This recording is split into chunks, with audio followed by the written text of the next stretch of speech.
Hello, everyone, and welcome to episode...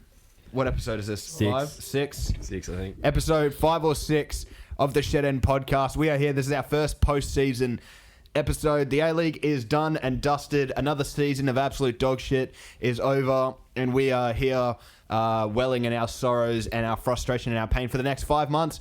But anyways, Central Coast Mariners ran out winners of the A-League, but we are not here to talk about that absolute irrelevant club. Today, who cares? We are here to talk about the best club in the A-League, the only club that's going to rock up to a Darwin Australia Cup game with 7 first-team players. It is the mighty Perth Glory. Once again, I'm Alex, we got James, we got Josh. And boys, surprisingly, not too much to talk about, given that, well, we've released pretty much 2/3 of the squad, but in terms of incomings, not much to go off. But we'll try and give you guys a decent-ish episode here today. We did want to release one a bit earlier, but for some reason it took about 2 decades for them to release.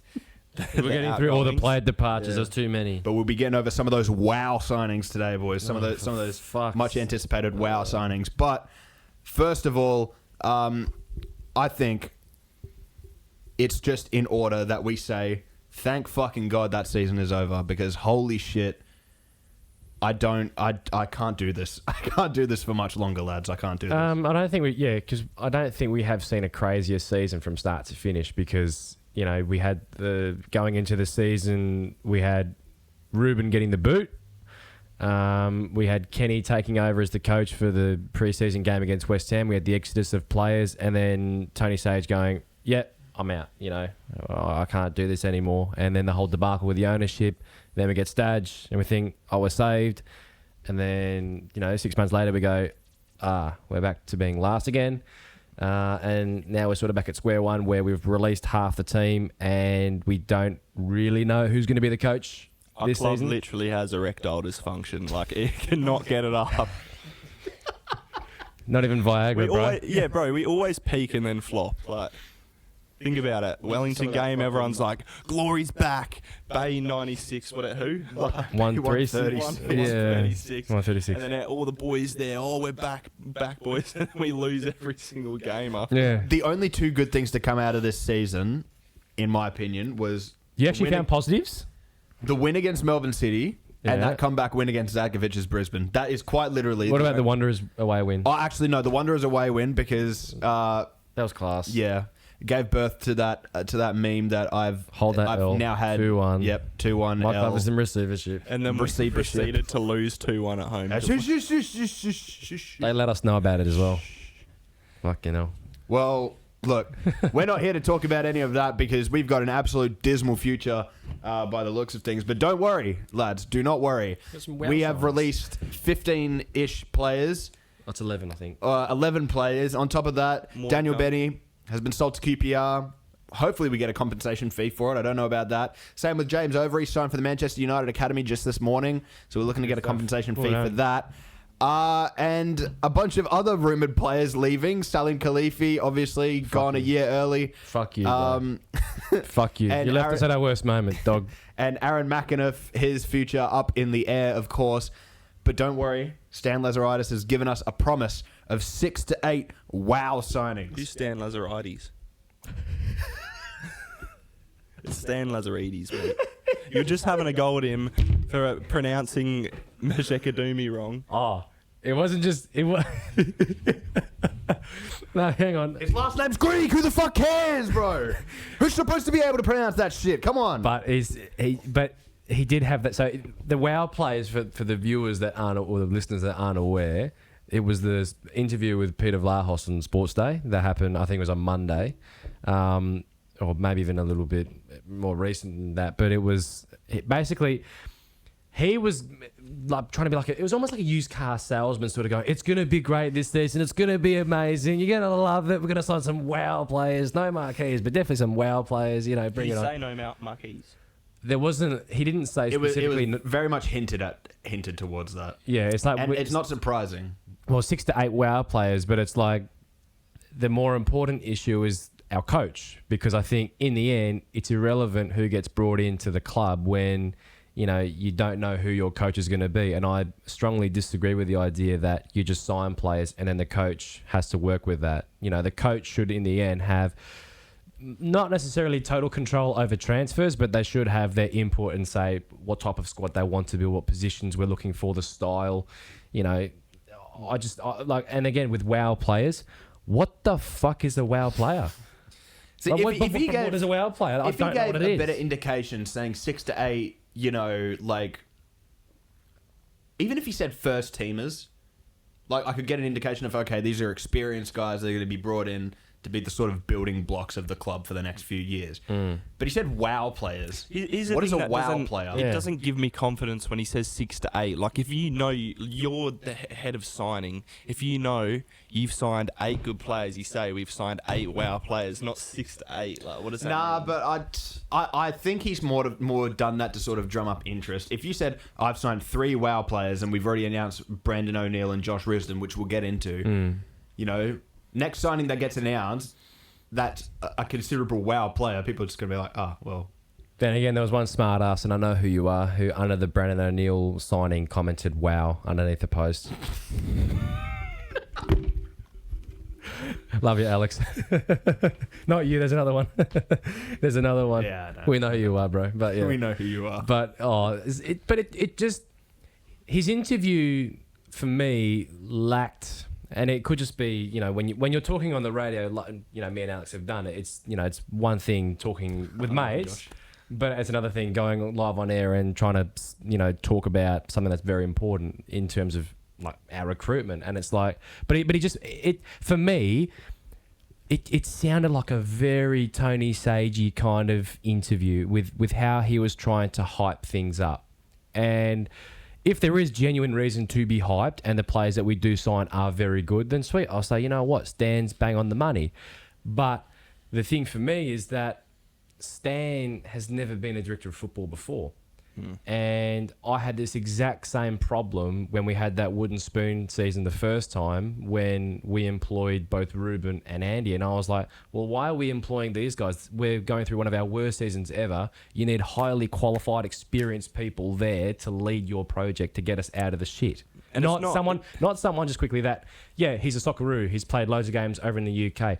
But that means shit. What have you done as a director of football that's going to give me and potential fans or current fans reason to believe that next season is going to be a great one? In all fairness, though, I sort of like the fact that Pelligra has gone with who he knows. I think he knows that Stan has those qualities, and especially with his links to the UK, if they are still there. We know, Ross has links to Italy, to Spain, to America, to the UAE. Yeah.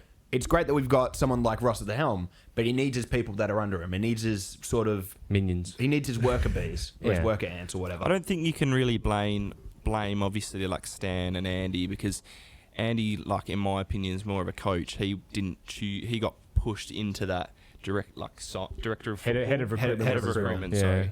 He got pushed into that position, but he's not really suited. But that's not his fault. He would have been much better, in my opinion, as a coach.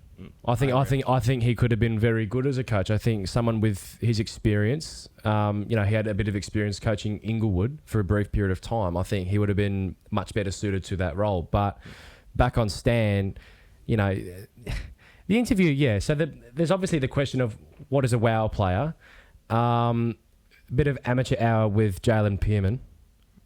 Oh my god! Fuck me! I had a miniature heart attack. I thought we were fully going out. This is the same day that we got rid of Gorman, Kolakovsky. We sold Benny. We've had rumors gone. All these other boys gone. We've had all of these rumors about Joel and Asmo and everything. Just for them to go. Yeah. Also, we've released Jalen Pearman. That was just like fuck right. The worst thing as well, he scored a great goal today against Western Knights. A cracker. It was a cracking goal, and I was like, wait, we're going to sell this guy or get rid of him? And then Stan said on the radio, oh, yeah, whoops, sorry, that's my bad, guys. It's like, it would have been a bit more than that, dude. He's one of the most talented midfielders we've got at the club, and we were going to get rid of him, but we were going to offer, apparently, Giordano Colli another deal. Obviously not the most talented, because our most talented midfielder is currently doing training sessions with Callum Timmins at TFH. I do believe it is rumoured that Colli, I did read something that it's rumoured that he is on the way out. He was offered another deal, but he's got 3 other A-League clubs. Well, that's a rumor that's floating around, and it'll stay as a rumor unless the club come out and confirm that G is leaving to pursue other options. But I think ultimately, it's great that we have people going and rumors of people coming in, but I'll go back to my initial point. It means shit to me unless we know who the coach is going to be, because the thing for me, there's been so many, the lack of any sort of communication with the club regarding the coach's future, that is quite something. And I may as well let the viewers know. I've been in contact with a few people at the Far Post Perth, and generally what happens is, if you put out something in the past, and this happened a couple of years ago when there was that whole fiasco on Twitter when I think some fan leaked Tony Sage's messages on Facebook. I got tagged in that for some reason, and then I had the CEO at the time, Tony Pinata, basically going, "What the heck is this? Who's this guy? What's going on here?"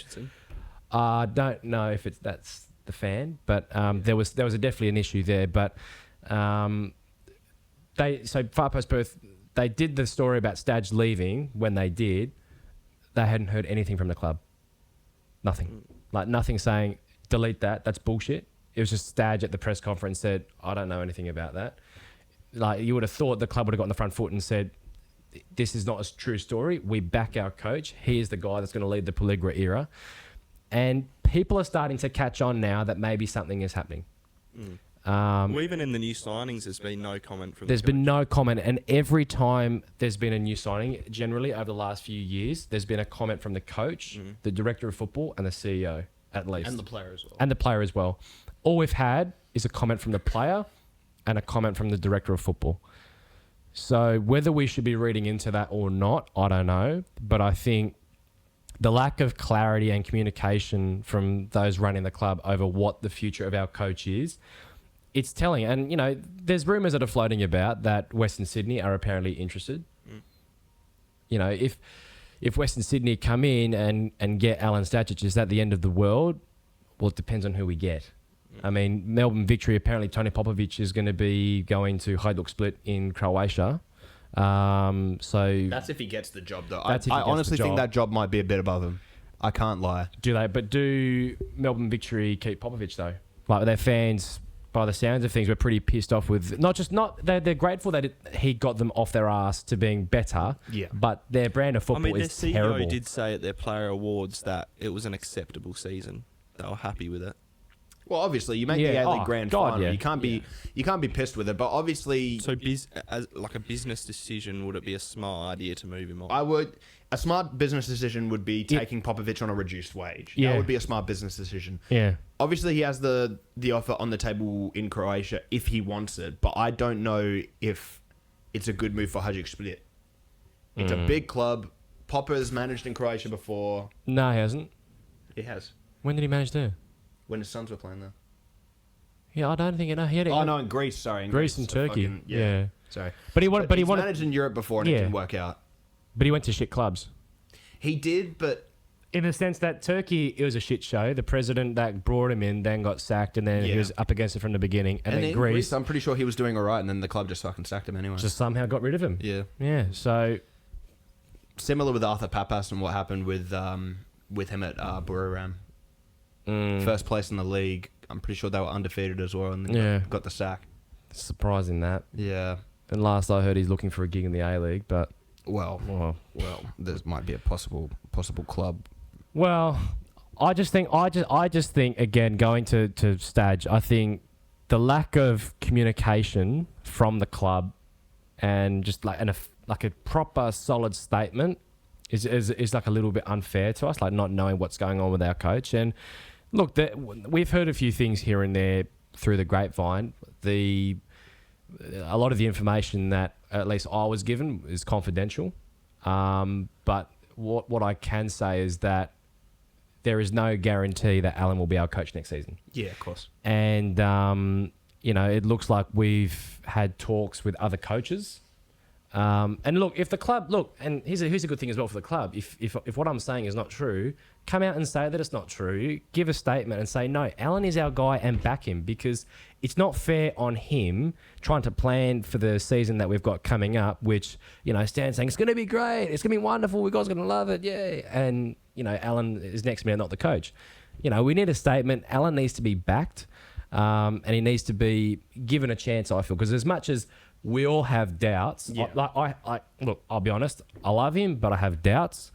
But he should, in my opinion, be given the chance to have a go at building a good squad and seeing where we can go. Because, for as much as, pre that good season at Mariners, his record was pretty shaky. And then obviously this season, he still put in the foundations for the Mariners to be the team that they are today.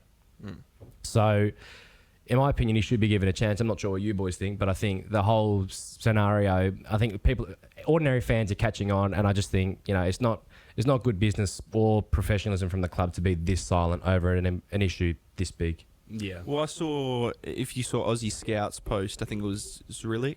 David Zrilic. Yeah, he was rumoured. Would you consider him an upgrade of Staj? No. He's a In terms of playing style, maybe, but in terms of he's a risk, because he's never been a head coach of a first team in a major competition. He's been a head coach at NPL New South Wales level. Yeah. And you can say with his education as a Australian football coach, it's probably one of the best crash courses you can get in terms of learning under Rangnick. But are Perth Glory members and fans going to be happy with us saying, right, Staj is out the door and in comes Zrilic? I think there's going to be a very mixed sense of... Especially if you're a casual fan. Oh, yeah. But I think the question is, though, if you brought in someone like Patrick Kisnorbo. Yeah. Look, here's the honest opinion that I have, is that realistically, what A-League clubs are going to be looking for new coaches? You got us, you got Western Sydney. Probably Victory. Probably Victory if Popovich leaves. Yeah. I think You've got Victory three... already have Milligan lined up. He's an option. It's rumoured, but once again... For fuck's sake, wanted Zrilic. Yeah. Look, there's three main options there. There's Zrilic, there's Kisnorbo, and then there's Papas. From what I've heard, Montgomery wants to stay in Europe, which is fair enough. He didn't really get a fair crack at Hibs. So I think he deserves to at least have another crack in England or Scotland or wherever he decides to go. Or even in Asia. Even something like that, yeah. Papas, I think, needs that move back to the A-League after what happened at Buriram. I think he needs to go A-League and then go to Europe afterwards. Kisnorbo, if he wants to get back into Europe, if he wants to build back up his rep as a coach, he needs to come back to Australia and have a good run. And Zrilic needs to take that next step in his coaching career. So... For me, it's PK is the best option. I also agree. In terms of playing style, all three of them are an upgrade on Staj. I will be completely honest with you. I will take Papas, Kisnorbo, or Zrilic's systems over this Staj 4-4-2 any day. Because here's what I've heard as well. It's like, and I believe this information to be fairly accurate from some of the players, or it's been told secondhand. But the impression is that Staj is a very good man manager, but tactically, it's a bit, how you going? And I think we see it on the pitch. Yeah. It's like you don't have to be super into the game to understand what we're doing from round one, from round 1 to round 26. Like, it hasn't really been working. And if it wasn't for Tags playing on God mode, we would have been in more shit than a Werribee Duck, mate. So yeah, I know. Yeah. But Alex made a good point about playing style, because it's like, if Stan is making these signings and the Pellegrini group have some sort of philosophy or vision for the club and they want to align it with Catania, for example, well, what the fuck is our vision? What's our philosophy? What are we trying to build as a football club? Look, my only question about it is that I really just don't... Brandon O'Neill, I think, fits in as a Staj signing. Fair enough. He's looking for that hybrid 6'8" that he can fit into that midfield double pivot. He's got to get rid of that double pivot. But here's the thing. I don't know where Risdon fits into it. I really don't understand how Risdon fits into it. Which leads me to believe maybe there is something about these rumours that we're going for another coach. And look, I understand a lot of people's sort of skepticism for going for someone like Zrilic, because he's never had a proper coaching gig. I don't mind it. Do I think that it's a smart choice? It's probably not a smart choice with the situation that we're in. Do I take it? Probably not. All right, and that's it's a huge gamble. It's a massive gamble, and I don't think at this stage in the club right now, under new ownership, you can afford to take gambles such as your first team coach. No, if you want to make a gamble for a new signing or you want to do something like that, sure. But a first team coach is the biggest fucking gamble you can make. Especially if we're wanting to sack Alen. Yeah. The amount of, like, One of the most experienced coaches available at the moment. And he wouldn't be cheap. Oh, Like, no, he would want his entitlements. He would want to be paid his full amount. He's got 2 more years on his contract. He's got 2 more years on his contract. So it's like, well, in the current state of the A-League financially, is it really worth it to be sacking him? That's my question. It's like, I'd give him a go to see how he goes this season. I think, if you appointed someone like Zrilic, yeah, it could be pretty helter-skelter. But then, it's a big risk because he's never been a head coach before. But if we got someone like Patrick Kaznorbo, look, it's a statement signing. And that way, as a club, people can see, oh, these guys are not fucking around. These guys are wanting to go somewhere. They want to win shit. But on the just quickly about Risdon, we all know that Staj wants to play with fullbacks that bomb up. No chance 32-year-old Rizzo is going to be doing that with us. Rizzo has his strengths. I think Rizzo is going to be surely utilised more as that deeper kind of fullback. And then, in theory, hopefully one of these wow signings is a left back that can almost be like how Davidson was in that Premiership era. But even then, with Popovic, we were playing that sort of back three or something like that in transition with Davidson going up the pitch like that. It would sort of rotate with him and Franjic. But I like the idea of Risdon sort of being that guy that can hang back and give more defensive solidarity. But once again, it just doesn't fit with Staj's system at all. And does Staj have the versatility and the flexibility to change? I don't think he does. I don't think he does. We had options last season. We had Joshua Rawlins, who's a more defensive fullback, yet Staj was trying to force him into this system of his. You've got Josh Rawlins getting really high up the pitch and out of his comfort zone, which is like, fair enough. He was good with putting in crosses and stuff like that, but he was caught way out of line. Josh Risdon's best work is when he's able to sit back in a back three besides the centre backs and put in a fucking solid defensive shift. He's smart. He's good with his mobility and stuff, and he's best when he's facing forward. He can't be trying to fucking beat a player or dribble and shrug off a tackle to put into a cross. It's just not him. But we saw, and even with Warland as well, how high Staj wanted him to get up the pitch. It's just not it, man. No, it's not. So if we are going to look to go for someone like Josh Risdon, it makes no sense for Staj's system, unless he's planning to use Josh Risdon as a centre-back, which I really hope he doesn't do. Because while I agree that Josh Risdon is incredibly good technically and very smart for a defender at A-League level, and he's a great leader as well, he's not a centre-back. No. He's absolutely not a centre-back. Now, one thing about Josh Risdon, he was previously captain at Western United. Yeah. Would you keep Taggart in the captaincy, or would you keep the co-captaincy Staj has and obviously swap Beavers for Risdon, or would you make Risdon captain? Can I be honest? Go on. I hate having captains of teams. Like, even with the way that I do my coaching and shit, I hate having like singular captains. I reckon you need 2 or 3. Every team you need 2 or 3. I think though, and you sort of need that spine in your team to lead the team and to be that presence. Like, Marcelo for Western Sydney, like He's a great captain. He's a great captain, and some of the captains that we have had over the years, you think of Diego with how he could lead the team, or even Jacob Burns. Yeah.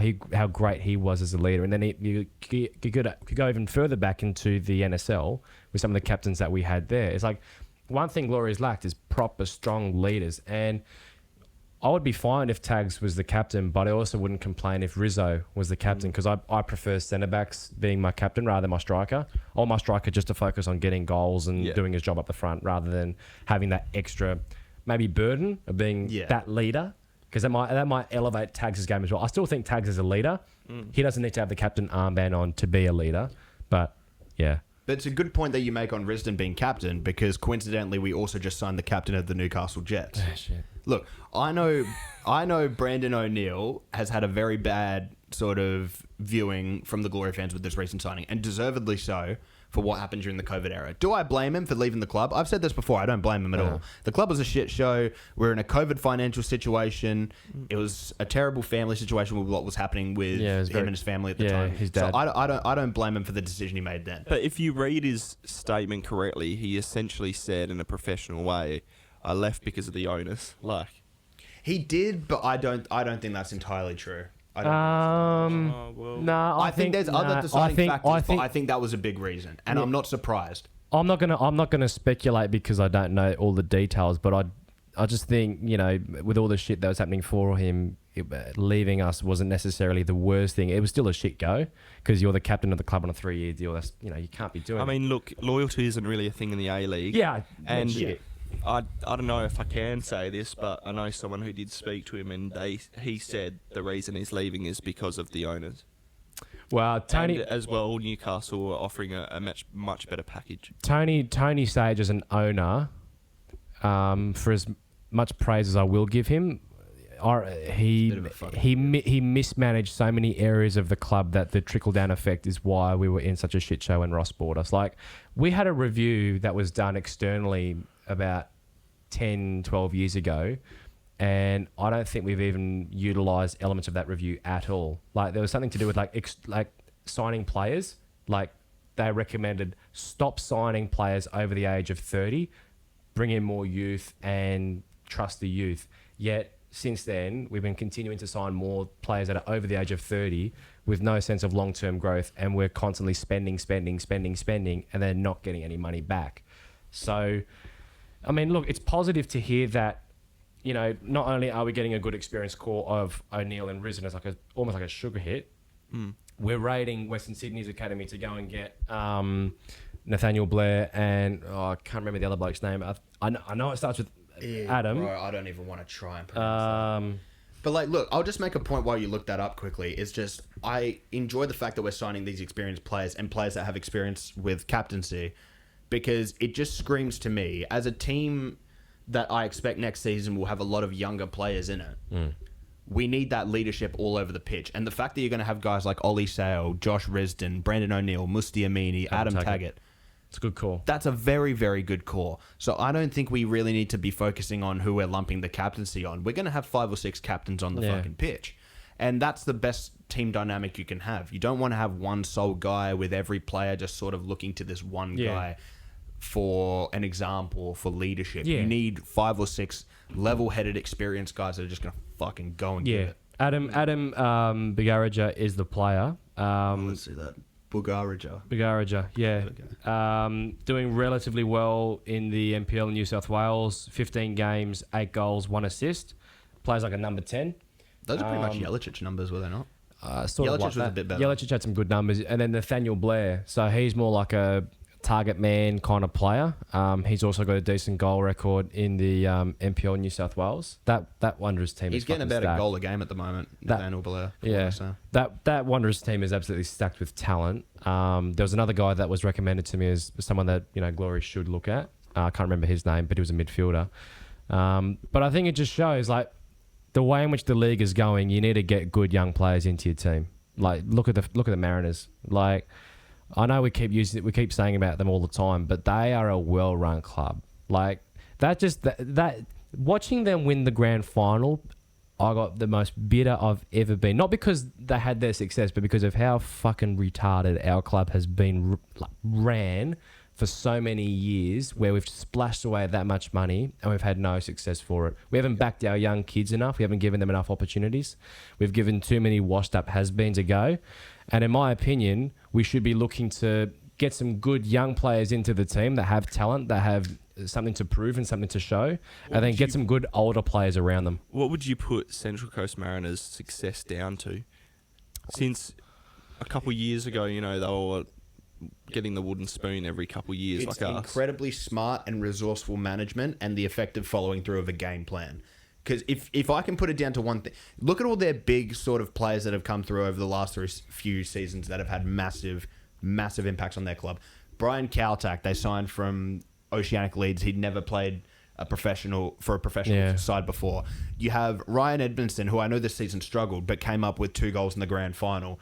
he was, playing at fucking Carlisle. And you look at Tulio, fucking Angel Torres as well. And a bunch of these guys. Before he did the naughty. Yeah, before he did the naughty. Yeah. Right, don't go on Twitter and no, but hold on a second, right? What I love about their recruitment is they have a clear fucking plan. They trust their youth that they're bringing through. They know they have a good academy. They're constantly scouring. They're looking for good youth players to bring through. They're bringing them through. They're getting into the team. Look at Max Ballard. Look at Brad Tapp, Garen Quall.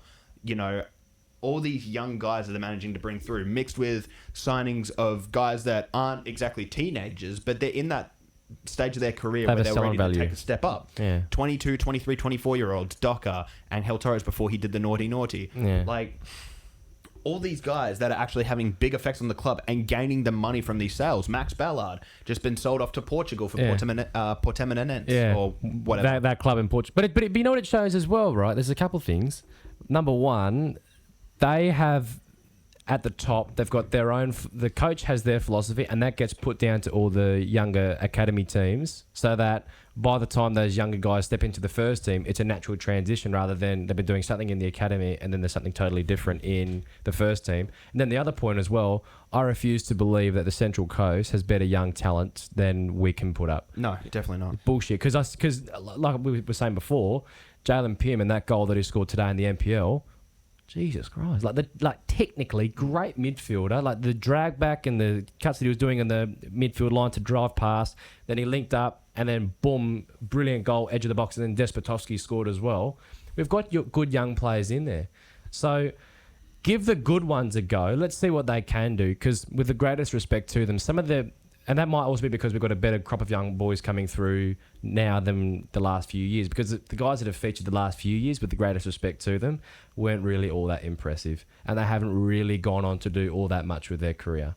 I mean, it's good that we're now seeing some of our academy players go overseas, like your Overys, your Daniel Bennies, and we've got some really exciting young guys coming through. Yeah, your guys like Kwaningo, your Pearmans, your Alex Boltons. I want to see those guys get a go next season, but my hope is that there's a good foundation for them to come into so that they're not just thrown into the deep end like they've been thrown into the last few years. I genuinely think the best thing that happened out of this season, though, in terms of, our transfer window being horrible, is the fact that Staj genuinely had a dilemma of, do I start Bruce Kamara every week or do I trust Daniel Benny? Like, here's the thing.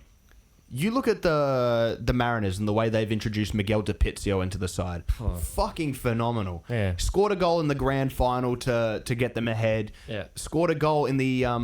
scored crucial goals in the AFC Cup. Yeah. Oh my Lord. Won them the AFC Cup with his goal. This is a kid that came out of nowhere this season. I heard a bit of hype around him, but nothing to what he's been able to show. The way they've handled him, slowly bringing him in and then knowing that he was ready when he was ready. Yeah. I just think that if we did have a better window and we did get Ryan Williams or something, Daniel Benny would still be sitting in our fucking academy team. Yeah. And that's a real problem. But I'm hoping that Ross and Stan and everything can see we do have the young players to be able to bring through. And even, I know what you're saying with, the last few years, we may not have had success with people that we brought through. But still, you look at guys like Luke Bodnar, very technically gifted as a midfielder. Probably the most technically gifted young midfielder we've had in a while come through the academy. Alessandro Cecchati. Yeah. The fact that he wasn't given game time or at least given a look in the first team. That's Popovich curse, man. Absolutely crazy. Played Tarek Yelerich over here. Exactly. Josh Rawlins, I know we bought him in, but I still think we let him go too early. Obviously, it was his decision and everything like that. But still, there was a lot of potential there, and I think that potential is still left untapped. So there's plenty of players here, that are just coming through and we're letting go. We really need to put that trust in our youth. And I think Sakati and Volpato, I think you've got another 10 kids like them that go unnoticed. Oh, absolutely. Here's a question.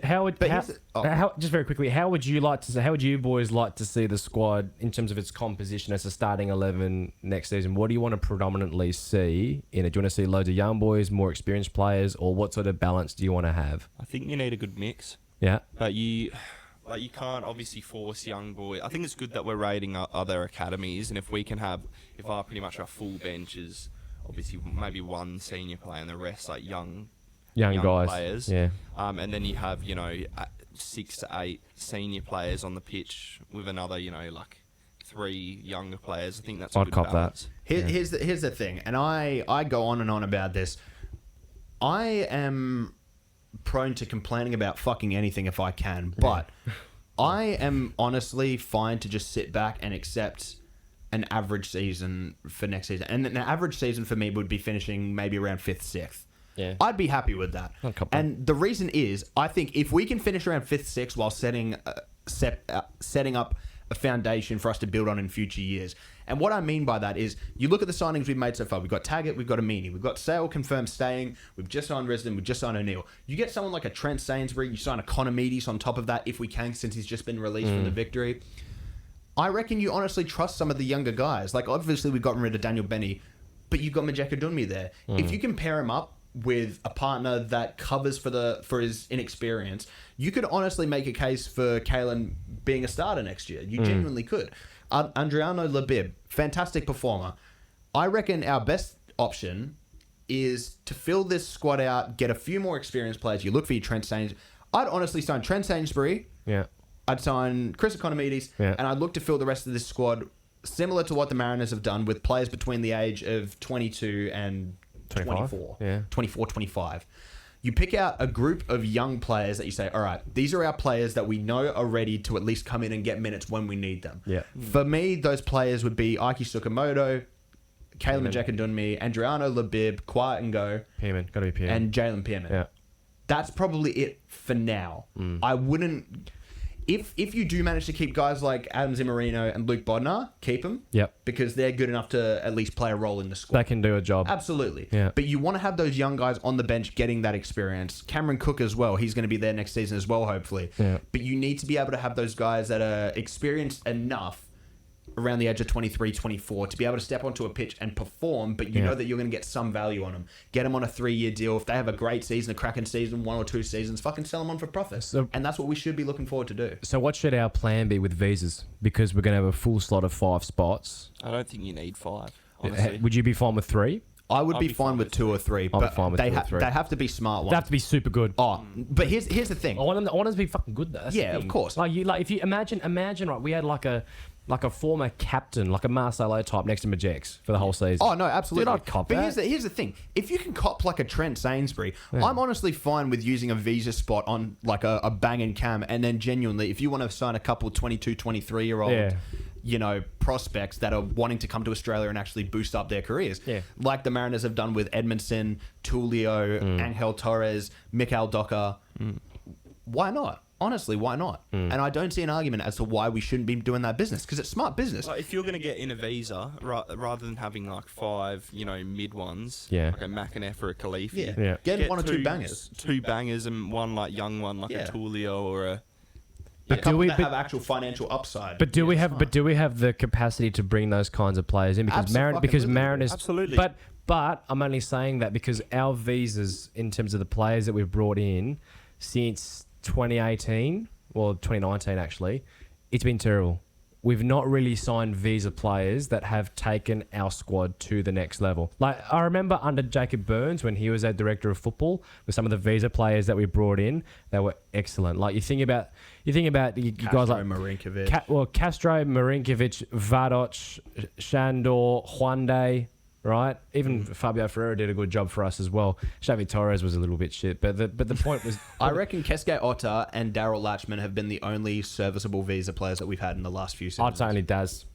Yeah, I reckon Keske was good. Otter had some good moments, but I felt he was too injury prone, and especially in the second. That's fair. Inconsistent. Daryl had 2 years in the bank from the first 2 seasons he was with us. He was absolutely sensational. That any A-League team would have wanted him. Yeah. He's a gun. But other than Daryl, the players that we've had at the club have been very mediocre. So there's a big pressure on Stan and hopefully Alen to select the right foreign players, because if you get that right, then you're a real good chance to compete at the top. But here's the thing. When have we...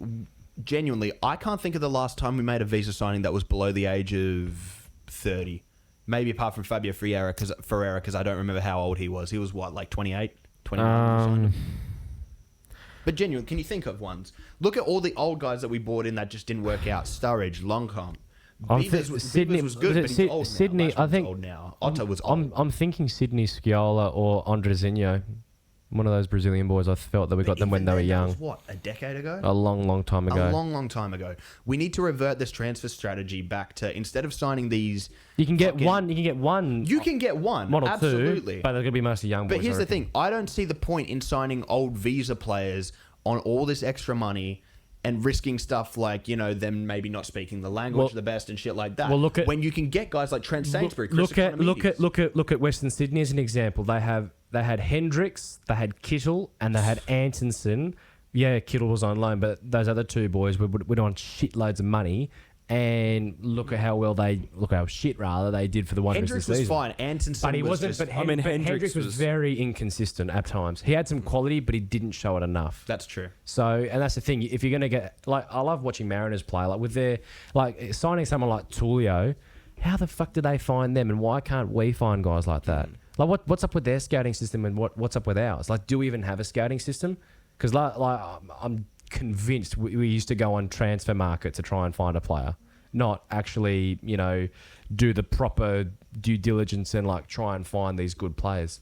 It's like on career mode when you're scouting players, and then it's like, do you want to wait?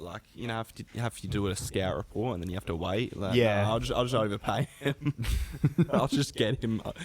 You go on your little FIFA websites, just top wonder kids to sign. Yeah, football manager. Yeah, but here's the thing: is just the best thing that's going to come out of this Ross Peligra era, if it does go the way that we're hoping it goes, is not going to be his money. It's going to be his connections. Network, yeah. His connections. Vince Grella as well. Absolutely, but there's wide connections now. You've got Italy, he's involved in with Catania. You've got this wrestling group, he's involved in Spain, in the UAE, in America. Grella being an agent would have had his connections as well. Absolutely. Staj and his connections. So hopefully Stan had some good ones as well. There is genuinely zero excuse now for us to be going out and signing these absolute dog shit players. Yeah. I can understand when you put all the scouting responsibilities up to Andy Keogh why some of the signings might not be that great.